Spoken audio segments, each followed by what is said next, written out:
Hey guys, I want to show off this really cool thing here before the video starts, and that is if you look up ToyBiz Urban Legends Punisher and you scroll down here, scroll down far enough, you'll actually see my video with my thumbnail here on Google. Why be easy when you can just die? Woo! I'm Chewy Mew, and welcome to my channel, but more specifically, welcome to another Chewy Mew video, where today we're going to be taking a look at a custom that I made honestly, probably a couple months ago at this point. I never got around to reviewing it because I actually wanted to review or show off like 4 different customs that I've made, or 3 customs. And one of those customs is not really working out the best. There's a hint. I've had some issues with that custom along with the other one. So instead, I'm going to be showing off one individually, and then I guess I'll review all of them separately. And that figure is a custom ToyBiz Marvel Legends Spider-Man Noir. See, here he is. Yeah, there you go. Right off the bat, you might be thinking, who in the world is Spider-Man Noir? And he's Spider-Man from the 1930s, dressed in like an all-black suit, which is honestly isn't even Spider-Man themed. The most themed Spider-Man thing here is that, I mean, his powers are Spider-Man-ish, but the rest of them is not Spider-Man-ish at all. Yeah. There's like fuzz on my screen. Yeah, there's pretty much the only Spider-Man element to him is the spider powers that he has. I think he also has spider sense. I think he does. Okay, yes. So I looked it up, and he pretty much has all the same powers as regular 616 Spider-Man. So yes, he does have spider sense. I didn't remember if he did, because my first interaction and pretty much my only interaction with this guy was the Spider-Man Shattered Dimension game. And in that game, Madam Web kind of increases all the Spider-Man's powers, so he has, like, really good webbing, and then, 2099 Spider-Man has the spider sense, which, spoilers, he doesn't actually. But yeah, so they modified, Madam Web, using her plot powers, gave him some abilities that they don't normally have. And so, you know, that's pretty cool that, he actually does have it, because I didn't know for the longest time. Alright, so I'm back. I cut the strings off of the coat because it was bugging me. And shout out to these tiny little, sewing or knitting scissors or whatever. You might be thinking, well, dude, that looks pretty cool. You're missing one detail. And yes, I know what you're talking about. And that is his hat. So I've attempted to make hats for him, and they didn't work. So the first hat, which I didn't even bother changing the color for, is this one here. Because he doesn't wear a top hat. And this doesn't even stay on. Yeah, so this hat kind of sucks. You can see it opens up here. And this was the first attempt before I decided to try other methods. Like if you... Yeah, it falls off so easily. Then I tried a second hat, which was sculpted out of clay. Also, this is made out of fabric that I just super glued together, and it didn't work. Super glue sucks for fabric. And so I made the second one, which is, again, I feel like looks kind of like a witch, like wizard-ish kind of hat. If you look at him from a distance, it kind of works. But then I decided to concede defeat, and I just decided to use Tuxedo Mask's hat from the SH Figuarts. The reason I'm giving him Tuxedo Mask's hat is because the Tuxedo Mask, since it's the bootleg, the wrists, one of the ankles, the shoulder, the neck, and I think the ab crunch all broke. So I was like, I'm just going to use it for fodder, and then I gave the hat to, you know, I'm going to end up having to put a glue dot on the hats so they stay. This is using the Urban Legends box set Punisher. It also has some guns here, which come from a dollar store sort of guns accessory pack from the dollar store. First off, being the Punisher body, I did do some modifications to it. If we take the coat off, we can actually appreciate the detail I did more here. I didn't do a ton of detail. I just basically, I mean, never mind. I actually did a lot of detail here. Like, as far as the arms and legs, I didn't really do much. I didn't want to paint the gloves and the boots just because I sort of like the more glossy look of the figure. I kind of like the gloves and boots being glossy, and then the rest of the suit being kind of matte. This arm is a little bit loose, so I put glue dots here. And it kind of does move. It kind of flops down on its own a little bit sometimes. And when the coat is on, it doesn't flop, so the coat kind of holds it in place. And as far as stuff that I sculpted here, I sculpted this head. This is a completely original head sculpt that I made here. Look at that. Yeah, so the way I sculpted this was I'm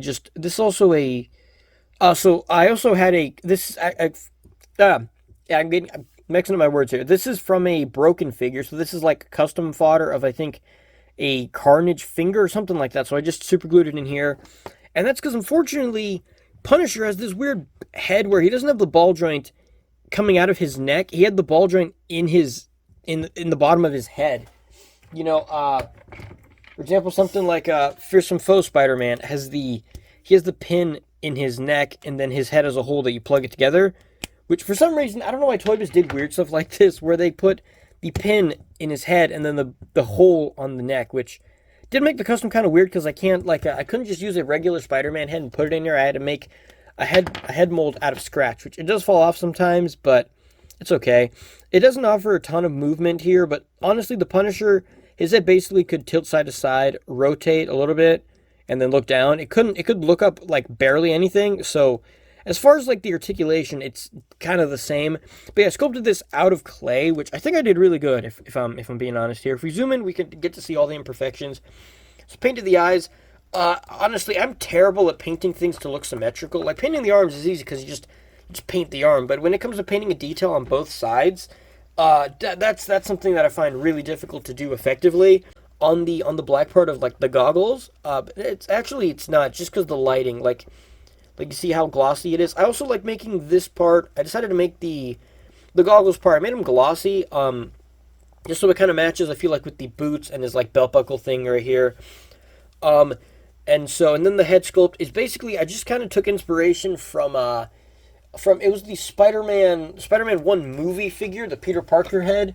It was loosely based off of this kind of head shape, which, spoilers, it didn't come out the same, but I kind of went for that head where he has sort of the pointed downwards chin. Or no, I actually think I used Fearsome Foe's head as like a basis. I just made him have less of a like longer like snout kind of thing here where it looks like his chin is sticking out more. So I kind of did that, and then I sculpted the stuff here, basically try using a head as good as I could to make sort of a reference for it. I think I got the chin pretty good. I think like the mouth part and the chin, I think that looks really good. The light makes it look kind of unsymmetrical, but yeah, you can see it's symmetrical here. Sculpting like the cheeks was pretty simple actually, and to me, like as far as like the mouth, it kind of makes me think of like a Power Ranger mouth where it's like just a flat piece in front. See the goggle one around here. I'm terrible at sculpting accessories like this. Like as far as sculpting like some other parts of this figure, like the chest here, this was actually really weird it's really weird to get it's hard to get a skinny piece that is sort of that kind of shape, because I was aiming for this kind of shape, this kind of thickness, like a rubber band here. And I was thinking of using a rubber band actually to just attach here and then go around his head. I also painted this neck part here again. I painted it white, which in the comic book, or in like comic book and the games and all the stuff he's in, it's a little bit darker and closer to this, but I decided to make the colors not identical so they kind of pop out more.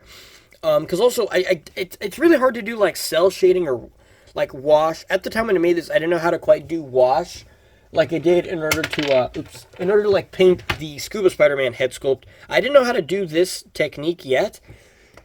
So at the time, this was like the best I could do as far as it goes. And yeah, so I sculpted the collar here, which it connects to his back here. I mean, you do see some of his back muscles and some like this fabric stretching, which I don't know if that would work because he is more of a tactile costume rather than like a regular spandex Spider-Man suit. So yeah, I sculpted the collar here. And then the other sculpting I did was I sculpted his belt buckle, which I don't know why, but the stupid clay, it started drooping down, and then it became solid. So I didn't want to have to sculpt another piece, so I just left it how it was. And it's this being Punisher, I had to chop off his like skull, like the teeth on his skull off of the chest here.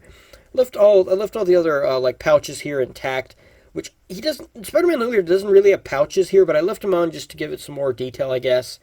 And then the chest piece is all sculpted out of clay. So I sculpted it all around the body here. And I tried making it close to... I kind of took the Hasbro Marvel Legends as inspiration a little bit. Because I feel like sometimes using Marvel Legends or like Hasbro figures as a reference, I feel like sometimes that works really good. Because you're able to... I don't know, I feel like you're just able to see the... You're able to see the details more than like a comic book. Because comic books are very stylized. And they have like a ton of paint and a ton of detail to it that sometimes the details kind of get lost. So, but yeah, using the Hasbro figure as a basis because it's just plain paint, or not plain looking, it works really good. And so yeah, I sculpted this on a chest piece. And then in order to get these lines here, that kind of looks like fabric a little bit. All right, so I'm back. So I used, that's the wrong tool, but I used the tool and I kind of dug in here like this. In the grooves, I kind of pushed the tool like this. I do have a version that doesn't have this tip. It's just kind of flat at it, or flat at the tip, and then I used that sculpted like this, and then I just took the tool and I kind of scraped in the like this groove right here, and then same thing to this line here. This was kind of tricky, but it was also really cool to see how this looks. And I'm gonna be honest, I think that looks really cool. Like in the camera, it looks glossy, which kind of sucks. But if you see it from a distance, I think it looks really cool. Um, and yeah, so then I made these details. I just took another one of my tools that has like a ball joint looking thing on the end, and then I just kind of pushed them in here, and then I painted the inside black. Painted some of these silver. The camera's like focusing really weird. Yeah, so then as far as the other sculpting, basically all it was the head, sort of collar on his suit, the chest, his belt, and then the legs. I didn't do any sculpting on here because honestly, these look really cool, and I know Spider-Man 2099 doesn't, or no, Spider-Man Noir doesn't have these boot straps on his boot. At least from the pictures I saw, I couldn't see if he had these. And then the Hasbro one kind of covers these, so I couldn't really see it too good. So I left them intact because I think it looks cool as well. Like kind of funky here. And also another thing I did was I painted the figure matte. I painted the figure a matte color, except the gloves, the boots, and sort of the goggles here. I pretty much painted everything else matte, or try to get it as least glossy as possible. Like in order to get the arm color, I mixed black, which matte black, a satin gray, and then a matte blue. I used the ever so slightest amount of matte blue to sort of get this slight, you can see very, very slight bluish kind of purpley color. And then the last detail I added to this guy was I super glued rubber bands onto his legs. The paint comes off so easily. I super glued rubber bands to his legs to sort of be the straps to hold the gun. And yeah, I know guns don't really go like this low down the thigh. They probably go up higher, like around here, so you can actually grab them so you don't have to like reach down. Which, I mean, you can totally grab them from here, so it works. And I put them here just so I wouldn't have to mess with these pockets, because I like all the detail they gave to Punisher. These pockets are awesome. All the wrinkles in his suit, the knee pads, the buckles. So I don't want to mess with the sculpt too much, because basically the only sculpt I had to modify was the teeth on his chest, and then this sort of design here, and then the collar. But I didn't want to mess with the legs, because look at the detail on these. Looks like almost military kind of costume.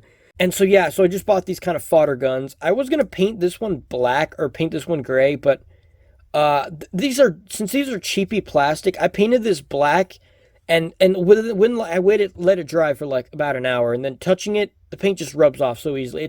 The paint doesn't stick at all. And then I tried painting it again, and then I waited like 3 hours, and then I touched it again, and you touch it, and the paint just comes off. A little futuristic. This one looks pretty accurate to an actual gun. This one looks a little bit more kind of like a futuristic laser space kind of gun, which that's what this set was. It was like space soldiers, something themed like that. And this one looks a little bit less like a gun someone would have in the 1930s.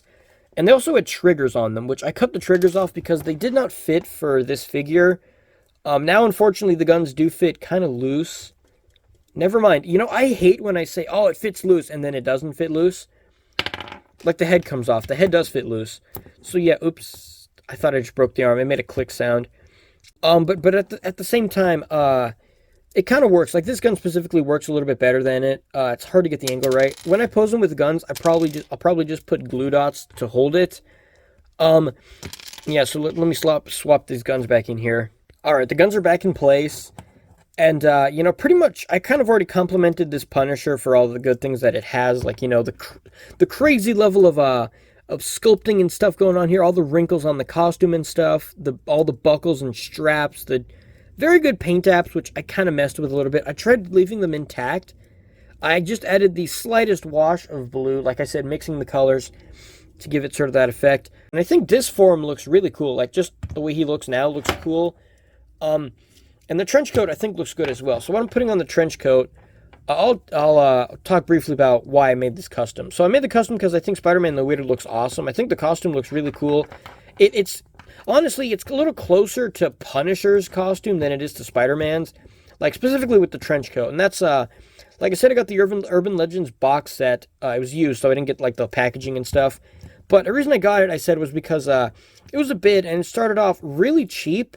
But then it got kind of expensive, like not crazy expensive, but like 30-ish, 40-ish dollars, which, I mean, that's kind of a good deal. Like, I got 4 really, really good figures, for like, that's about $10 each. And then, you know, tax, which is like about $4, and then shipping was free. So that was good.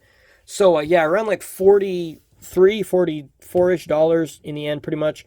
And so I kind of got it. I was like, oh, hey, I could use the Daredevil to make like a Scarlet Spider. And I could use Elektra for something else. And then I'm going to leave Urban Legend Spider-Man, you know, just as he is. And I kind of wanted to make Spider-Man the Weird with this because you get a trench coat, which the trench coat, look how cool that is. Look how nice that is. Then you just take a hat. So if you want to make this custom, you're going to have to buy like a $150 SH figure arts for the hat, tuxedo mask hat. Or this is just the bootleg, which, I mean, it was $6, so it broke, which kind of makes sense a little bit. Originally, for this guy, I was going to use a Gambit from the X-Men box set because he comes with a trench coat. It was brown, I think. It was brown, so it wouldn't work as good as if it were black, but I still think it looks really good. I also don't like how the trench coat is not sealed. It's not completely like this, like one whole piece. It kind of makes sense because if it was one piece, moving the legs, it would get, like the legs would get stuck, or you'd have to kick the legs out. But I think the trench coat is really awesome. Like, look how cool the trench coat looks. So as far as this custom goes, pretty much my only issues with it is not so much my custom, it's more of just the figure itself. Is like, it has these weird pelvis joints, which I don't really care. It works, it gets the job done, they're good.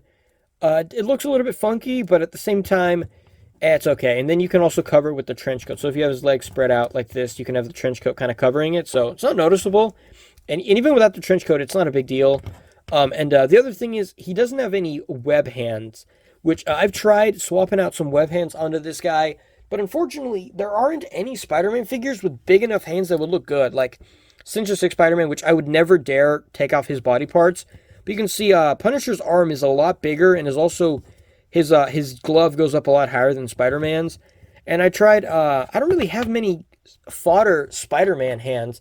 I did have the Symbiote Spider-Man by Hasbro, the comic version, not the movie version.